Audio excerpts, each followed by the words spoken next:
तो चलिए शुरुआत करते हैं मॉडर्न फार्मर एपिसोड 3 की। डियर ने गवर्नर पे हमला कर दिया होता है, इस वजह से वहाँ पर एम्बुलेंस को बुलाना पड़ता है। गवर्नर को हॉस्पिटल में एडमिट कराया जाता है, लेकिन जो उनकी असिस्टेंट होती है वो अभी भी गांव में रुकी हुई होती है। सांग डेक असिस्टेंट के पास जाता है, उससे माफ़ी मांग रहा होता है।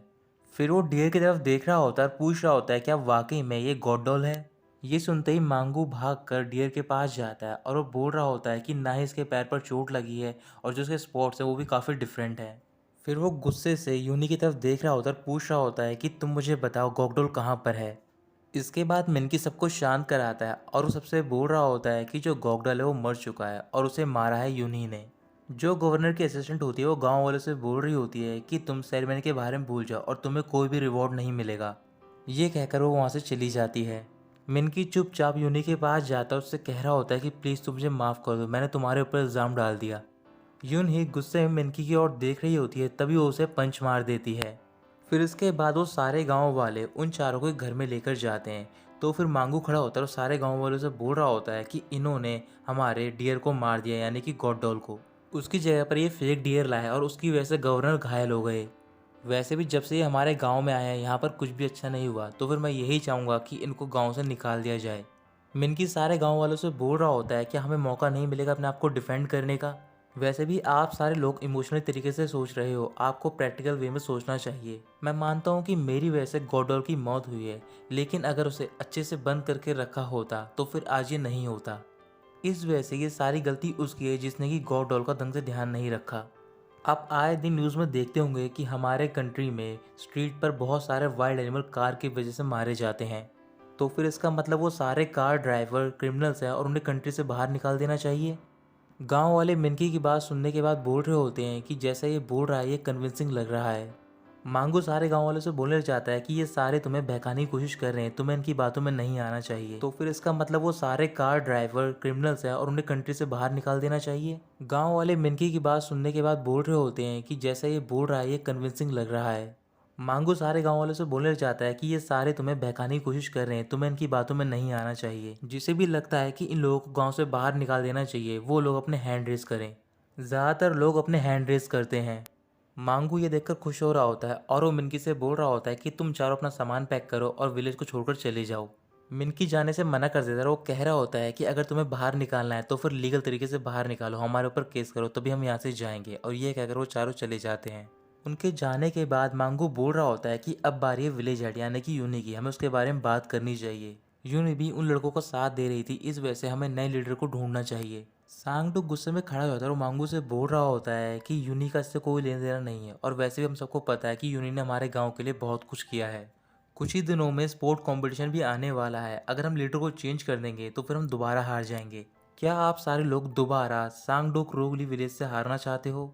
पिछले 9 सालों से हम लगातार कंपटीशन हार रहे हैं, क्या आप लोगों में ज़रा सी भी शर्म नहीं है? अगर आप दोबारा हारना चाहते हो तो फिर आप लीडर चेंज कर लो, मुझे कोई प्रॉब्लम नहीं है। मांगू बोल रहा होता है कि वो कंपटीशन इंपॉर्टेंट नहीं बल्कि हमारा डियर गॉडडॉल था। सांगटेक मुस्कुरा रहा होता है और मांगू से बोल रहा होता है कि तुम पागल किसी और को बनाना, हम सबको पता है कि बहुत साल पहले गॉडडॉल की मौत हो चुकी है और जो हमारा डियर था वो एक फेक डियर था। तभी जो गांव के एल्डर होते हैं वो दोनों को शांत कराते हैं और बोल रहे होते हैं कि अगर हम आने वाला कंपटीशन जीत गए तो फिर यूं नहीं हमारे विलेज की हेड रहेगी, अगर नहीं जीत पाए तो फिर रिज़ाइन कर देगी। सारे गांव वाले इस बात के लिए मान जाते हैं। इधर मिनकी कांगयुक और कीजुन के साथ अपने घर पे बैठा हुआ होता है। कीजुन और कांगयुक आर्टिकल पढ़ के हंस रहे होते हैं और बोल रहे होते हैं कि जो मिनकी ने कहा था वो बिल्कुल सच है। वाकई में उस डियर ने उस राजा की जान बचाई होगी। कांगयुक कीजुन को घूर कर देख रहा होता है और कह रहा होता है कि तुम्हारी स्किन टैन हो गई है, तुम्हें सनस्क्रीन लगानी चाहिए। कीजुन मना करता है और कहता है कि मैं मैनली मैन हूँ और मुझे किसी वीकलिंग की तरह सनस्क्रीन की जरूरत नहीं है। अचानक से मिनकी अपने चारों ओर देखने लग जाता है। फिर वो कांगयुक से पूछ रहा होता है कि हांचुल कहाँ पर है। इधर हांचुल अपना सामान पैक करके बस स्टैंड जा रहा होता है। कुछ ही देर बाद वहाँ पर बस पहुँच जाती है और हांचुल उसमें चढ़ने जा रहा होता है, लेकिन उससे पहले वहाँ बस में से एक लड़की उतरती है। उस लड़की को देखते ही हांचुल रुक जाता है और वो बस पे नहीं चढ़ता है। थोड़ी देर बाद वो तीनों भी बस स्टैंड पे पहुंच जाते हैं और वो देखते हैं कि हांचुल एक पेड़ के नीचे बैठा हुआ होता है। कांगयुक गुस्से में हांचुल से बोल रहा होता है, मानते हैं कि तुम हमसे बहुत ज़्यादा गुस्से में हो, लेकिन तुम बिना बताए छोड़कर नहीं जा सकते हो हमें। हांचुल अपनी अलग ही दुनिया में खोया हुआ होता है और वो उन तीनों से बोल रहा होता है कि मैं एक चीज़ पूछना चाहता हूँ, अगर तुमने किसी पर्सन को पहली बार देखा है, उसे देखते ही तुम्हारी हार्ट बीट तेज हो जाए तो फिर इसे क्या कहोगे तुम? कांग्युक बोल रहा होता है कि अगर डॉक्टर लैंग्वेज में कहूँ तो फिर ये सारे क्लासिक सिम्टम्स है लव के। ये सुनते ही हांचुल मुस्कुराने लग जाता है और कह रहा होता है कि दोस्तों शायद मैं प्यार में पड़ गया हूँ। रात को यूनी अपनी फैमिली के साथ डिनर कर रही होती है, तभी वहाँ पर वो लड़की पहुँच जाती है जिसे कि हांचुल ने देखा होता है बस स्टैंड पर। उस लड़की का नाम होता है सोयुन। यूनी सोयुन को देखते उससे पूछ रही होती है कि तुम यहाँ पर क्या करने आई हो और तुम्हारा क्या नाम है। फिर सोयुन अपना नाम बताती है और कह रही होती है कि मैं इस गांव में कम्युनिटी सर्विस के लिए आई हूँ। जो भी वॉल्स होती हैं मैं उन पे फ्लावर्स और बटरफ्लाई पेंट करती हूँ। यूनी सोयन से बोल रही होती है कि हमारे गांव को किसी पेंटिंग की ज़रूरत नहीं है, तुम्हें यहाँ से चले जाना चाहिए। लेकिन सोयुन काफ़ी देर तक रिक्वेस्ट करती रहती है तो फिर वो सारे मान जाते हैं। वहाँ पर सांगडुक की मम्मी बैठी होती हैं, फिर वो सांगडुक से बोलती हैं कि तुम सोयुन को हमारे घर पर लेकर जाओ, ये अब से ही हमारे साथ ही रहेगी। सांगडुक उनकी बात मान जाता है, फिर वो सोयुन को अपने घर पर लेकर जाता है और उसका रूम दिखाता है। इधर मिनकी अपने फ्रेंड के साथ घर में बैठा हुआ होता है और सारे मच्छर मार रहे होते हैं सिवाय हांचुल के। हांचुल ने उन्हें उस लड़की के बारे में बता दिया होता है। फिर कांग्युक हांचुल से बोल रहा होता है कि तुम्हें पता है कि उस लड़की का क्या नाम है और वो कहाँ पर रहती है, तुम उसे कैसे ढूंढोगे। हांचुल बोल रहा होता है कि तुम टेंशन मत लो, वो मेरा ट्रू लव है, तो फिर वो अपने आप मेरे पास आएगी। इसके बाद वो चारों सोने के लिए जा रहे होते हैं, तभी कीजुन कांग्युक से बोल रहा होता है क्या मैं विंडो और डोर ओपन कर सकता हूँ। कांग्युक मना करता है और कह रहा होता है कि अगर तुमने विंडो और डोर ओपन कर दिया तो फिर और भी ज़्यादा मच्छर यहाँ पर आ जाएंगे। इसके बाद वो चारों सो जाते हैं। सोयुन अपने रूम में बैठी होती है, फिर वो अपने बैग में से एक मैप निकालती है और उसे देखकर मुस्कुराने लग जाती है। अगली सुबह मिनकी एक सपना देख रहा होता है और उसके सपने में एक लड़की होती है और वो उसे किस करने जा रहा होता है। लेकिन मिनकी ऐसा सच में करने जा रहा होता है, जो उसका फेस होता है वो हांजुल के बट की ओर होता है और वो उसे किस कर लेता है। इस वजह से मिनकी उठता है और वो टाइम देखता है कि 12 बज गए होते हैं। फिर वो ढूंढ रहा होता है कि कीजुन कहाँ पर है, क्योंकि कीजुन वहाँ पर नहीं होता। तभी इसे कीजुन दिखाई देता है और वो बाहर लेटा हुआ होता है। जैसे वो कीजुन को देखता है तो फिर वो चौंक जाता है, क्योंकि जो उसका फेस होता है वो टैन हो गया होता है सनलाइट की वजह से और कई सारे मच्छरों ने भी काटा होता है उसे। कुछ ही देर बाद कीजुन भी उठ जाता है। जब वो अपना फेस शीशे में देखता है तो फिर वो रोने लग जाता है और कह रहा होता है कि तुम्हारी वजह से ये सब हो रहा है मिनकी। मिनकी कीजुन से बोल रहा होता है कि तुम टेंशन मत लो, अभी हम सारे बाहर जा रहे हैं मार्केट में और मैं तुम्हारे लिए वहाँ पर दवाई ले दूंगा। कीजुन पूछने लग जाता है कि हम मार्केट क्यों जा रहे हैं, तो फिर मिनकी बोल रहा होता है कि हमें कैबेज के सीड खरीदने हैं इस वजह से। थोड़ी देर बाद वो चारों बाहर जाते हैं तैयार होकर, तो फिर वो देखते हैं कि वहाँ पर मांगू होता है। मिनकी मांगू से पूछ रहा होता है कि तुम यहाँ पर क्या कर रहे हो। मांगू बोल रहा होता है कि मैं तुम्हारे घर की बिजली काट रहा हूँ, अगर तुम नहीं रह सकते हो तो फिर तुम यहाँ से चले जाओ। मिनकी बोल रहा होता है कि हम बिजली के बिना जी लेंगे, पहले जोशन एरा में बिजली नहीं थी, वो लोग कैंडल के सहारे जिया करते थे, तो फिर हम भी जी लेंगे। मांगू मुस्कुराकर बोल रहा होता है कि तुम चिंता मत करो, मैं तुम्हारा पानी भी काट दूंगा, और ये कहकर वो चला जाता है। फिर वो चारों भी मार्केट के लिए जाने लग जाते हैं, तो फिर किजुन के हाथ में एक फ़ैन होता है और वो नीचे गिर जाता है। जैसे ही किजुन फ़ैन को उठाने जा रहा होता है तभी वो देखता है कि वहाँ पर एक स्नेक होता है। वो चारों स्नेक को देखकर डर जाते हैं। मिनकी बोल रहा होता है कि ये गांव कैसा है, यहाँ पर डियर, मॉस्किटो और स्नेक भी हैं। तेज़ी से वो स्नेक उन चारों की ओर बढ़ रहा होता है, तभी वहाँ पर एक लड़की पहुँच जाती है और उस स्नेक को पकड़ लेती है। वो चारों लड़की को देखकर डर जाते हैं, क्योंकि लड़की का फेस नहीं दिख रहा होता उसके बालों की वजह से, और वो वहाँ से भाग रहे होते हैं। फिर वो वहाँ पर मांगू की मॉम को देखते हैं और उनसे बोल रहे होते हैं कि वहाँ पर एक क्रेजी लड़की है। मांगू की मॉम उस लड़की को देखती है और उन चारों से बोल रही होती है कि ये क्रेजी लड़की नहीं है, इसका नाम बुलजा है और ये मेरे घर पे काम करती है, ये सांपों को कलेक्ट करती है। मिनकी पूछ रहा होता है कि ये कैसी पागल लड़की है कि सांपों को कलेक्ट करती है। मांगू की मॉम बोल रही होती है कि तुम बुलजा के बारे में मत ऐसे बोलो, तुम्हें इसके बारे में कुछ भी नहीं पता है, लेकिन मैं तुम्हें इसके बारे में बताती हूँ और ये बात हमारे बीच में ही रहनी चाहिए। जो बुलजा है वो एक इलीगल इमिग्रेंट है, ये यहाँ पर काम करने के लिए आई थी, लेकिन फैक्ट्री ने इसे निकाल दिया और साथ ही में इसकी पेमेंट भी नहीं दी। मुझे इसके लिए काफ़ी बुरा लगा, इसी वजह से मैंने इसे अपने घर पे काम के लिए रख लिया, और मैं तुम चारों को वार्निंग दे रही हूँ कि तुम बुलजा के बारे में किसी को मत बताना। तभी वहाँ पर यूनी का बेटा पहुँच जाता है और वो बुलजा से बोल रहा होता है कि आप यहाँ पर क्या कर रही हो। कांग्यू उस लड़के से पूछ रहा होता है कि तुम्हें कैसे पता उस लड़की का नाम बुलजा है। वो लड़का मांगो की मॉम की ओर अपनी फिंगर करता है और कह रहा होता है कि इन्होंने मुझे बताया है।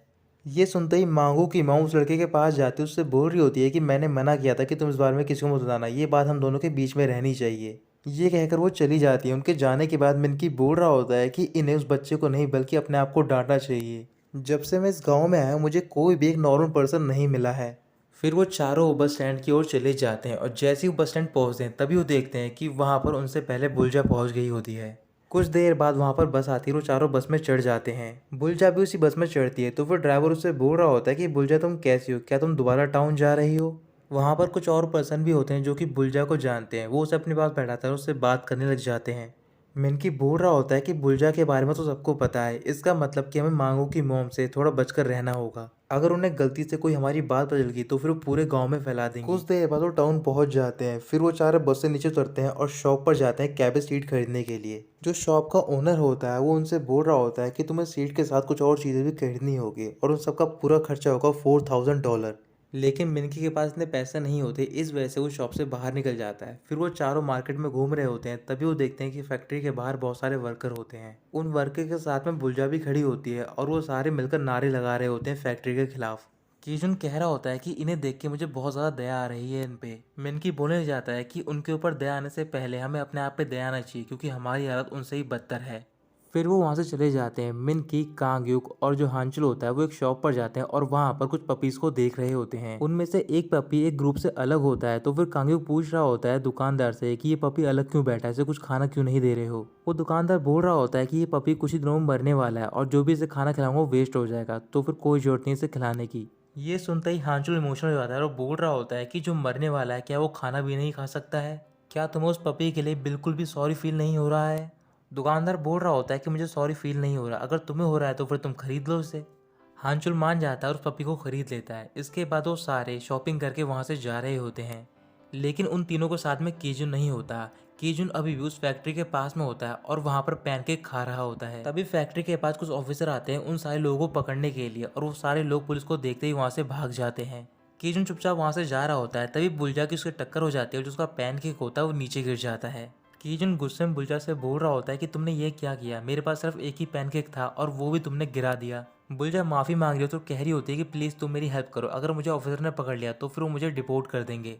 कीजुन उसकी बात मान जाता है। बुलजा के पैर में मोच आई होती है, तो फिर वो उसे अपनी बैग पर उठाता है और वहाँ से लेकर भागने लग जाता है। लेकिन ऑफिसर बुलजा को देख लेते हैं और वो उन दोनों का पीछा कर रहे होते हैं। काफ़ी देर तक भागने के बाद कीजुन गिर जाता है, तो फिर वो बुलजा को वहाँ से जाने के लिए कहता है और जैसे बुलजा वहाँ से जाती है तभी वहाँ पर ऑफिसर आते हैं और वो कीजुन को पकड़ लेते हैं। जितने भी लोगों को उन्होंने पकड़ा होता है वो सारे उसे पुलिस स्टेशन लेकर जाते हैं और वहाँ पर ज़्यादातर लोग इलीगल इमिग्रेंट बैठे होते हैं। वहाँ पर एक इंडियन आदमी भी होता है, तो फिर वो कीजुन से बोल रहा होता है कि तुम कहाँ से हो? मैं तो मुंबई से हूँ।